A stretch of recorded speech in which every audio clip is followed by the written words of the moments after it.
All right, we are on the air. Ray's not here. Is Mamie coming? She is, okay. Well, we haven't heard from Ray, okay. All right, well, we'll go ahead and get rolling. All right, everyone, let's get started. Don't forget to silence your gadgets. And Madam Clerk, will you please call the roll? Bell. Curran. Here. Freeling. Present. Harrison. Here. Hinkleman. Maderick. Here. Pittsford. Here. Ballrath. Warple. Yarborough. Elliott. I'm here. Mr. Chair, we have 10 present. Okay. All right, well, good to see everyone, and it'll be good to see everyone in January also. Minutes from a couple of weeks ago. Motion, we approve those. Support. Moved by Pittsford, supported by Freeling. Any discussion? Hearing none, all in favor signify by saying aye. Aye. Opposed, same sign. Minutes are approved. Almost asked for a roll call there. We haven't done this in a while. Okay, requisition review. Good morning. Does anybody have any questions about the requisitions? Perfect, thank you. Thank you. Is Mike queued up and ready to go? Yes, he is, sir. Oh, there he is. Hi, Mike. Good morning. Morning. What can you tell us? Well, I think the last time I was here, we talked a lot about how, the outcome of the election would sort of determine what the lame duck session in November and December looks like. And so on Tuesday into Wednesday morning, we got our data point.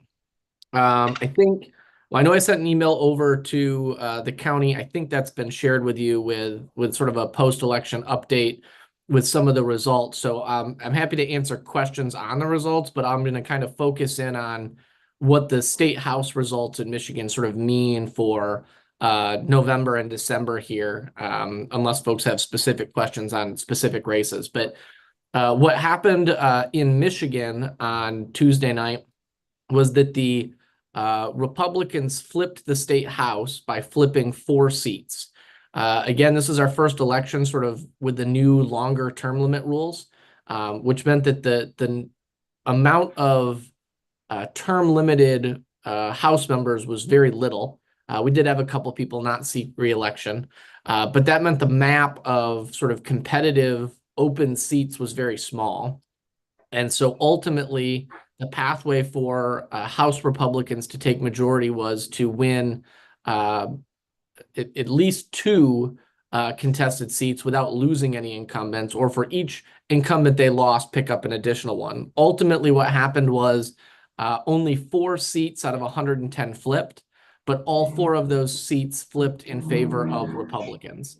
And so in January, it will be I'm gonna do my math here, 58 to 54. I think I did that right. Republican majority. What that means for the lame duck session is that Democrats who currently have a legislative trifecta, they have the governor's mansion, which will stay. They have the Senate, which will also stay, but they are losing the House. So their window to pass things on 100%, Democratic partisan lines is between now and the end of the year. And so we don't have a full sort of formal agenda, but I think what we're starting to see is Democrats build out a list of priorities of those things that they want to get done that they would be unlikely to pass once the Republican House takes over in January. And so I think we're going to be here. I don't know if we'll be here till quite Christmas Eve, but I am gearing up for a wilder lame duck with a long agenda. Whereas had the Democrats picked up a couple of seats, perhaps maybe some of those things would have been pushed off to 25. A couple of things to note as well. Today, there will be leadership elections. So the current Speaker of the House, Joe Tate, is choosing not to run for Democratic leader in the House after the election results. And so we're seeing a number of lawmakers throw their hat in the rings for the Democratic minority leader. There is a contested race on the Republican side for Speaker. I think most folks believe that Matt Hall, the current minority leader, has sort of the inside track to win that after sort of delivering majority for the Republicans, but that election will take place today behind closed doors in each of the caucus rooms. The official vote for Speaker doesn't happen until the first day of session in January, but that's the ceremonial vote. So what happens today is sort of the actual election that will determine those leadership teams for both the Democrats and the Republicans in the House. That will also play some impact on the lame duck session. If you're a Democrat in the House, Joey Andrews from your neck of the woods, you've been working with a Speaker Tate for the last 2 years. Whoever becomes the new minority leader sort of becomes the de facto leader of your caucus. And so that may have some impact as to lame duck priorities for Democrats and just some of those sort of political dynamics. From a policy perspective, as it relates to you all, what I think is on the agenda that we'll be watching for sure is that other data center bill.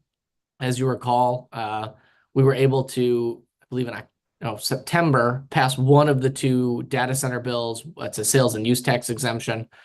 There still is sort of some infighting amongst groups. Labor, for example, supports those bills, but the environmental community has some objection.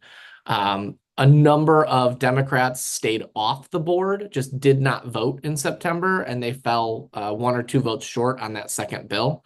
Now that we're past the election, I think you'll see that other bill get passed, with high 50s, low 60s level of support. But I know that's one that we're watching. It'll be interesting to see what movement we might see out of the short-term rental legislation that is still in the House committee.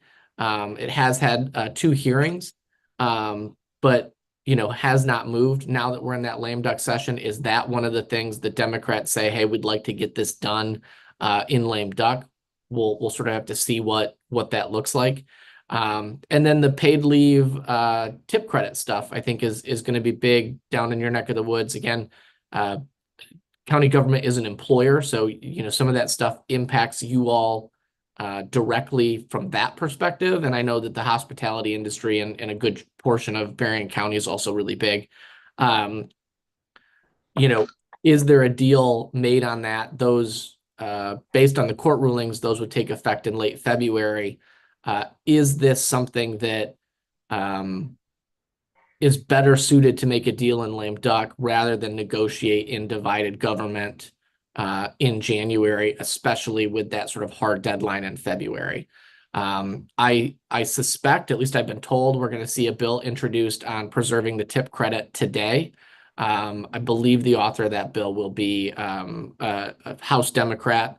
And I think it'll be one that actually lost their election on election night. So there's no, the reason I highlight that is they're trying to take the political considerations out of some of these things, right? And try to make them about how do we find a fix without giving somebody a political edge or making somebody a hero or those types of things. So I think that's very much on the agenda.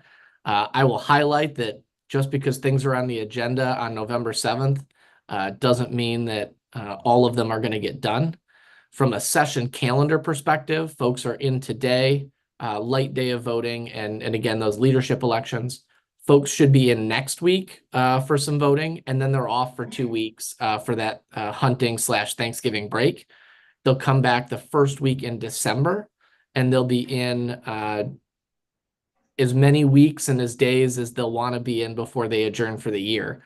Again, I don't know if we'll go right up to Christmas Eve, but I'm expecting at a minimum 2 weeks in December, probably 3 of voting, probably some late nights here at the Capitol as they try to get as much done as they can before calling it a year. Only other thing I will mention, just because we talked about it last time, we are gonna do a meeting with state police on the road speed study stuff. I think it was mentioned by Brian at the last meeting that there seems to not be a ton of urgency out of the state police to start moving on these. And they did inform me that they are getting a number of requests from different communities. I've reached out to Joey Andrews' office to help facilitate that meeting. And so now that we're post-election, I think he's actually going to sit in on that too. And we're going to try to put some legislative pressure on the Democratic administration that this is a priority and should sort of be treated as such. So I'll keep folks posted on that, but we will get a meeting with state police on the speed study, speed limit issue as well. What questions can I answer for folks?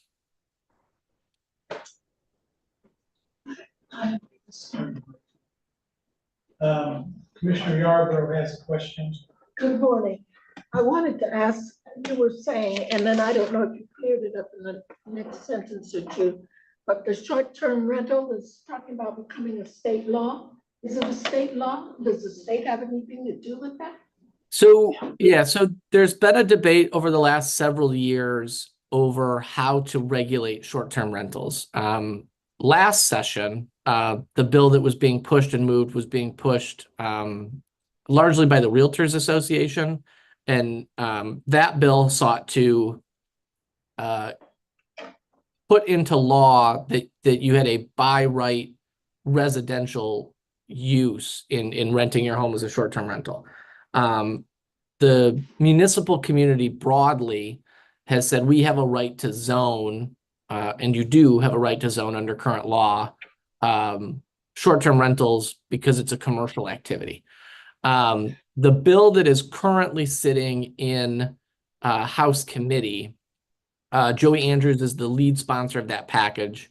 But what that package seeks to do is create a short-term rental act, put into statute, basically that communities do have a right to zone, although it would prevent any community from totally banning short-term rentals in their community, and set up some of those guardrails. It would also create a assessment on short-term rentals and take a portion of that to create a state registry, and then take the rest of that money and give it to the local municipality where the short-term rental is located. And when I say local municipality, that would not be the county, that would be the township or the city or the village where that short-term rental is located. So that's the bill that's currently sort of sitting out there. Again, it's first chamber committee, but it has had 2 hearings. And so, you know, as we get further into this lame duck session, we'll have a better idea of what stays on the agenda and maybe what gets pushed to 25. But that is certainly one that we're watching. And just to ask, is that including Airbnb and things like that? Correct. Yep. Okay, thank you. Anyone else? Mr. Chair. Yes, sir. So Mike and I have been emailing back and forth on the grant application for juvenile center funding. Mike, is there anything that you can suggest that we can do to bolster our application for the infrastructure grant application? Is there any possible strategy with lame duck where we could potentially grab onto dollars for that project or potentially the EOC 911 project? Yeah, I think, again, we're trying to figure out what this lame duck agenda looks like. Everybody's, you know, a day and a half removed from the election. I think there will be a lame duck supplemental. The question is, how big will that supplemental be? Traditionally, what they have to do is close the books, which is just sort of a making sure that everything we spent last fiscal year lined up, and you know, you'll overspend on some lines and underspend on others, and you know, that's more administrative. But there is a couple $100 million on the ledger. It is probably more likely that Democrats, while they have their trifecta, would like to spend that money while they are the ones sort of deciding how to spend those dollars. But there's no requirement to do so. I mean, they've already passed a budget for the year. And so those dollars could also be pushed forward into 25. I did reach out to the House Chair of Appropriations Office to very bluntly ask, are we going to spend all the money? And I have no idea, we're a day removed from the election. So I think the short answer is there will be an opportunity. We're just not sure exactly what that looks like yet. I will continue to have conversations with folks like Joey Andrews, who, obviously come January will no longer be in the majority party, but between now and then he is. And so if there is sort of spending by the Democrats while they still have this trifecta, Rep. Andrews would certainly be probably the strongest advocate for funding for Berrien County between now and January. And then, come January, it'll be the Republicans who serve in the House from Berrien County that will be more impactful. Keep in mind, then again, the Senate is still under Democratic control, so we'll have shared power next year. Does that stimulate any other questions or comments? I noticed that Elvin Gonzalez and Carrie Skipper are coming to admin this morning to do a report. Is there any benefit to initiating any funding requests through the juvenile center / courts between now and year end? I mean, we meet 2 more times this month, then we're into December, and it's gonna get harder to get things done closer to the end of the year we get. Any thoughts on that? So, Mr. Chair, we've got a grant application in the queue for juvenile center. It's a new program rolled out by the state. It's a max of 2 million available for essentially infrastructure costs. So we have that in the queue, ready to go in. Without a doubt, if additional funding were to be made available, you could easily pour dollars into that juvenile center. In addressing just the drinking water, the sanitary sewer, and the electrical updates, that project has an estimated value of around 3.5 million. And that's before your soft costs for design, construction management. But, speaking bluntly, if dollars were available, we have projects that we could easily justify from roofing to internal improvements to exterior. Parking lot is beyond user life. The list could go on and on. Well, I just wondered because we're not building that new Taj Mahal that they want. But what we have is like an older car with some miles on it that because of your budget, you're gonna need to keep your older car and keep driving it. So your tires and other things are gonna need to be done to give it some longevity.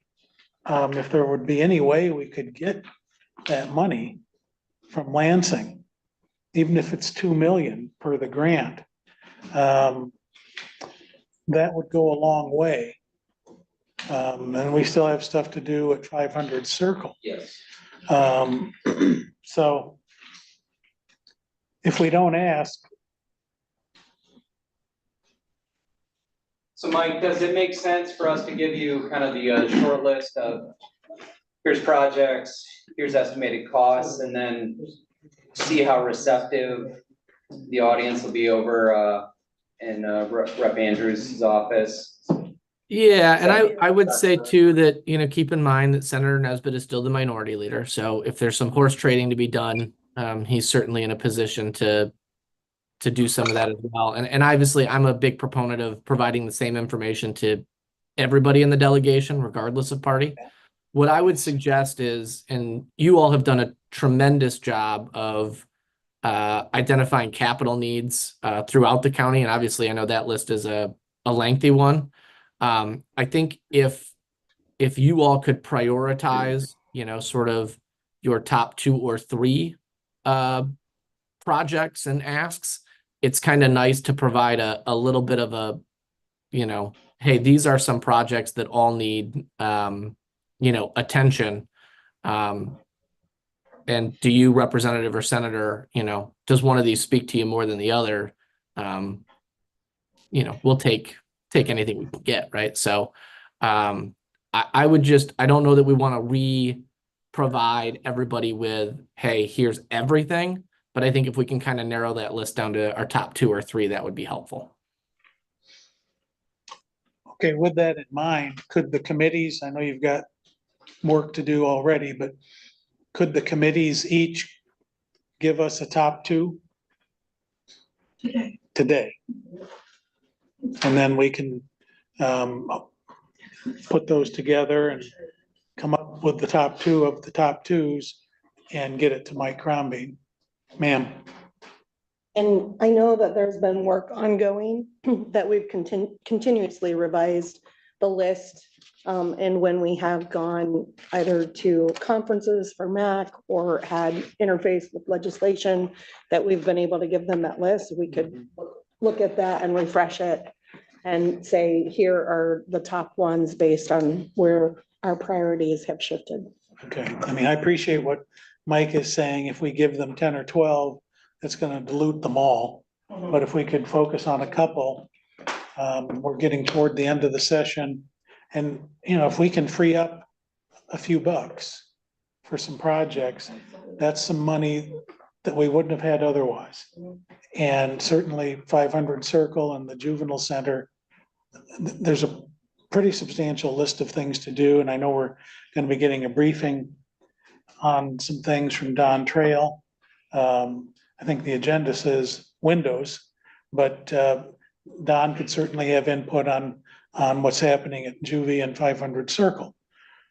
So if that's okay with everybody, when we come back at 10:30, let's see if we can isolate a couple of items and get those to Lansing, and hopefully in the spirit of Christmas, we might get something. I don't know, but it doesn't hurt to try. Is that all right? Okay. Okay. Mike, do you have anything else for us? I would again say, if the questions pop up once I drop, feel free to work through Brian and he'll get them to me and we'll make sure we get your questions answered. Okay, thank you, Mike. Have a good meeting, guys. You too. Speaking of Don Trail. Morning. Morning. I do have a handout for you. My apologies, Brian asked me to actually get this to them ahead of time so that it could go up on the screen. I came in early this morning and updated it, so my version is more current than the version that will go up on the screen.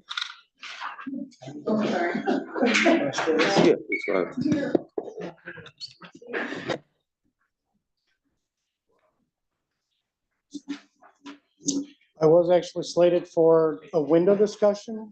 I can't fill 15 minutes with windows. So I wanted to, at least, since I've seen most of you in one form or another, I don't know if everybody has seen this document yet. This is our deferred maintenance list of projects that we're either doing, currently working on, done, whatever the case may be. Just a quick once over for the list so that you have it.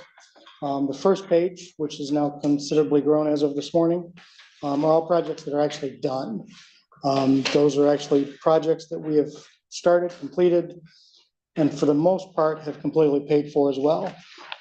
So we'll stay on the first sheet, and the bottom row gives you a bunch of numbers. Just to give you a little heads up as to what they mean. The very first one that says original budgeted, back when these were originally planned, they put a figure on what it would cost to do these projects.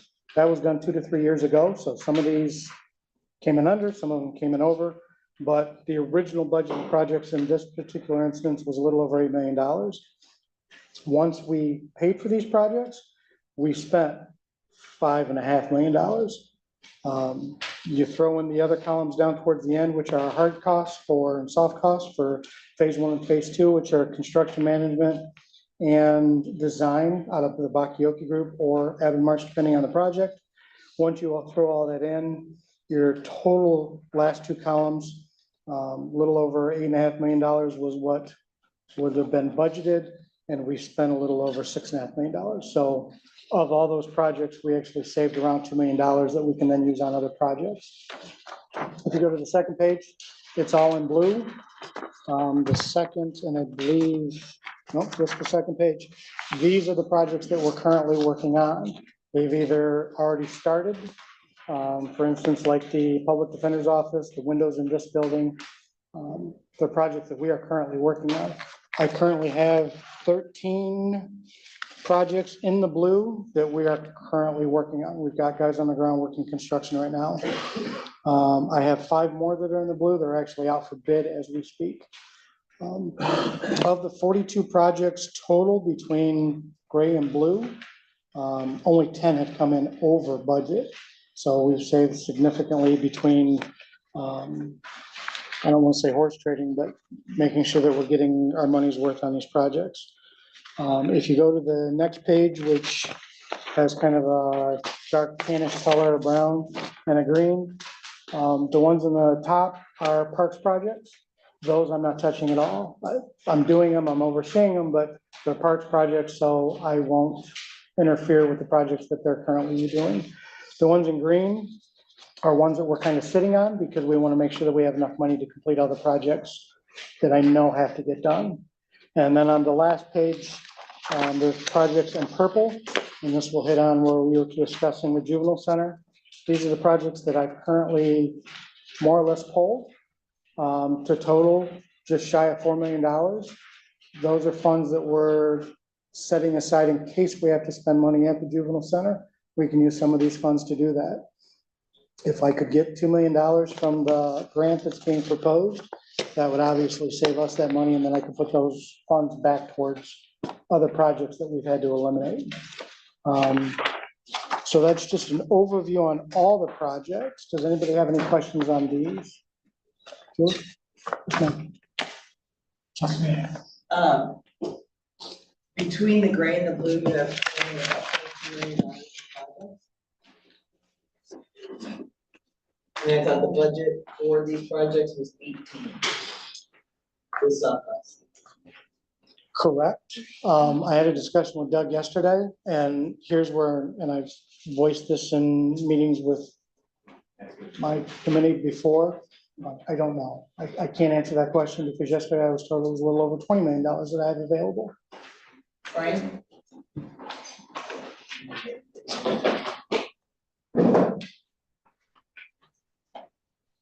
Excess dollars for the 22 million, when we said 18 million was the budget.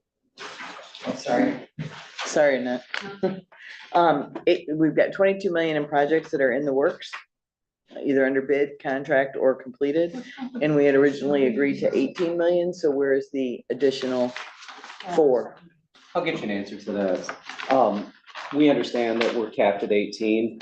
We're showing you all of the projects. We are also showing you projects that have not been started. Those aren't in there, just the 2 that are in the works. Yep. So this sheet has multiple authors. So before I state what I believe was the intent, I want to grab Doug and Jackie to make sure that I'm answering your question. You'll have an answer later this morning. Any other questions? As far as the windows go, I don't know if anybody's drove past the building coming here, but we have pretty much this entire top row done. The original estimated budget for the windows was $510,000. We had 2 bidders that actually put in bids for this project. One was Midwest Glass, the other one was Blackberry. Midwest Glass's bid came in at $581,200. Blackberry's bid came in at $479,457. So the awarded contract was given to Blackberry, who is doing the work now. And it came in a little over $30,000 under budget. So again, we're not spending everything that we originally had budgeted for it. Just a little bit about the windows. Part of the problem we had was, and this was more of a Robert Ray, I won't say problem, but trying to keep the aesthetics of this building. I think I've said before that this was my kindergarten classroom, so I'm familiar with the aesthetics of the building. And I also am trying to maintain that. The inside trim that we're using will match the trim that we currently have now, as close as we can get it. The outside obviously looks a lot different because we're using a earth tone as the color that the windows are. They're aluminum, they're not wood, they're not painted. They'll last much longer than the paint will, but it's tan paint and earth tone brown aluminum. So it does definitely change the outside appearance of the building. I've polled a few people, just asked. So far, I'm getting nothing but good responses about it. I'm sure somebody's going to say it's changing the aesthetics of the building, and I get that. But the windows that we're using have a 10-year warranty on the glass, 5-year warranty on the frame and sash. The windows that we currently have are well beyond their lifespan. So it's something that had to be done. And I'm hoping that we're staying at least somewhat true to the aesthetics of the building. So, Just no blue roof. no blue roof. It would match other things. Yeah. Hasn't been done, or we'll just notice when we go by when we're outside. Up to today's date, all the ones down the front on the upstairs, including the Wenzel conference room, have all been done. Brian was skipped. We've now moved over to Doug and Jake, and we're on this corner of the building upstairs. We do have a schedule that keeps getting modified and updated on a regular basis because the contractor keeps losing employees. Windows aren't showing up when they're supposed to. So thankfully, everybody in this building has been really good about working with us, and because we literally have to displace them while we do the windows. We're looking at a completion date right now of December 9th. So hopefully we get no really cold days or snow between now and December 9th. But we've also planned for that in case we do. We've purchased additional heaters, and people have been given the opportunity to work in other empty spaces right now so that when their offices open wide to the outside, it's not as cold. A question here. Yes, ma'am. What will you do with the ones that you're taking out? They're being essentially destroyed. They're not coming out nicely. We're even having a problem with some of the trim because it was both nailed and glued in place. These windows were not made to be removed, ever. So taking them out. Aesthetics changed. Yeah. Building itself didn't. Okay, So for the most part, they're being destroyed as they're being removed just to get them out. okay. rather than have They're them out. not important. I mean, they're not the original. No, these aren't the original. No, these are about 20 years old. Yeah. Actually, Because I maybe think even a that little because of more. the history building. Yeah, I think these were here when we bought the building, from Okay. Whirlpool or slash KitchenAid. Okay. I think they put them in maybe in the 80s. Mhm.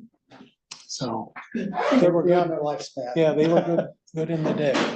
But I had noticed them the other day when I came through, and I thought that it's a nice contrast. They pop. And for me, I think that makes the building look a little bit different, Mhm, but it still holds true to the aesthetics of the building. So Sure. I like them. It's not just my opinion, but it doesn't matter because they're going in. Well, right now, we can see it from the outside, if the top is done and the bottom isn't. Correct. It's very different. What does Mr. Pizer think? We don't know, We don't know. because he suggests we let the residents, I think, come in and choose. Yes, well, Adolph is just gonna have to live with it. So, And if,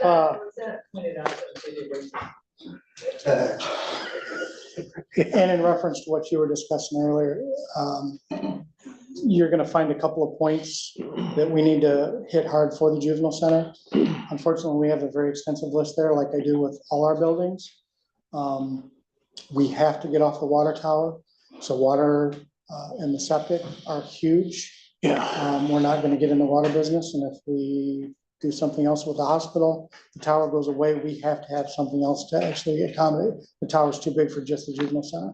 Those have to be done. That's a little over $500,000. And our electrical is a huge issue out there right now. The other one that I would add on, because it's a juvenile center, the security system is very lacking. So if I had to pick four, those would be my four highest priorities if I had to do it myself with the funds I have available. We also have parking lot, HVAC, boilers are well beyond their lifespan.